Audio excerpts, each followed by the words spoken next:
It's been 3 months and I haven't moved from this exact spot. You wanna know why? I'm hunting for shinies.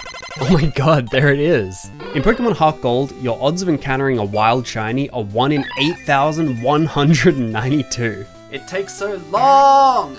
Under usual circumstances, that's like finding 1 every 45 hours of constantly jumping in and out of the tall grass. And an average playthrough only lasts about 25 hours. What if I told you there was another way? In the Gen 4 Pokemon games, there's a glitch we can exploit to ramp up our odds of finding wild shinies. Basically, if we set our DS clock just right and start our save file on exactly the correct frame, we should be able to trick the game into making 20% of all wild Pokemon into shinies.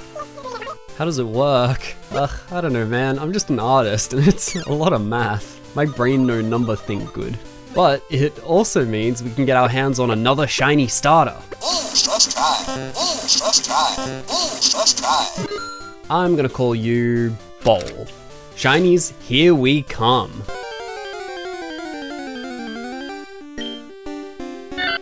Oh man. So to actually trigger the glitch, the catch is we need a Pokemon with the cute charm ability at the front of our party. Oh, but that could take forever to find. What? Huh? How did you get here? That's so crazy.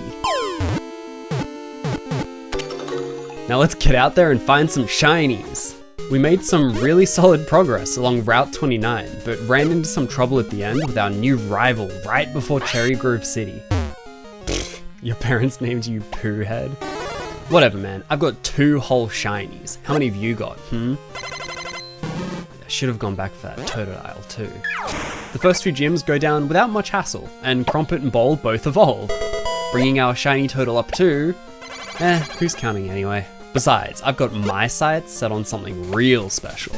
The National Park, where trainers come from all over Johto to compete in the bug catching contest. Alright, Flumpuff, work your magic.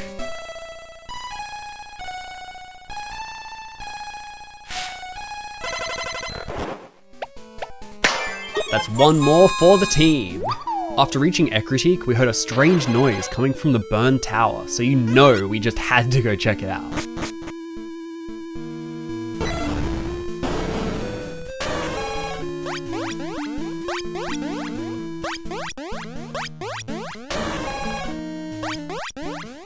Well, that was weird.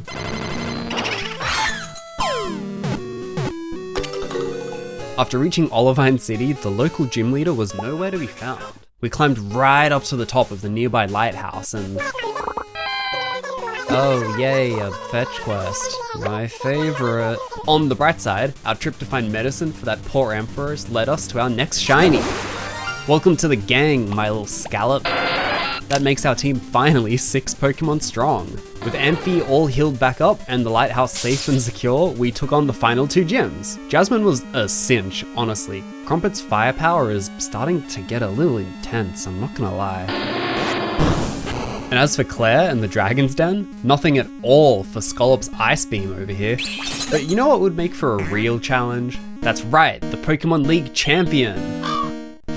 What do you mean I skipped over some stuff? Look man, this video's already taken me 60 hours to make, alright? Now how about you hit that big red subscribe button down there and let me fight Lance already? Sheesh. By this point, our team is in peak form. With everyone fully evolved, mark my words, Lance is going down. And it's not like this is a Nuzlocke run, so don't think for a second I cheaped out on the revives and potions here. Lance leads with Gyarados, whose Intimidate ability cuts Goggle's attack stat way down. I always forget about that damn ability and it throws me off every time I fight him. We pull through though thanks to a quick sword stance and a powerful Iron Head straight to that fishy jaw. His Aerodactyl and Charizard do some serious damage in a tag team against Crumpet and Glemblar. Crumpet goes down to an especially aggressive Rock Slide, but Bowl comes in with a powerful Petal Dance to put him back in his place. In a last-ditch effort to win, Lance pulls out 3 Dragonite. Dude, it's bad enough you've got 3 of the strongest Pokemon around, but to bring them all out at once? Not cool. Skollop, however, is a beast like no other, and in one fell swoop finishes Lance off with a single Blizzard, making us officially the new Pokemon League champions.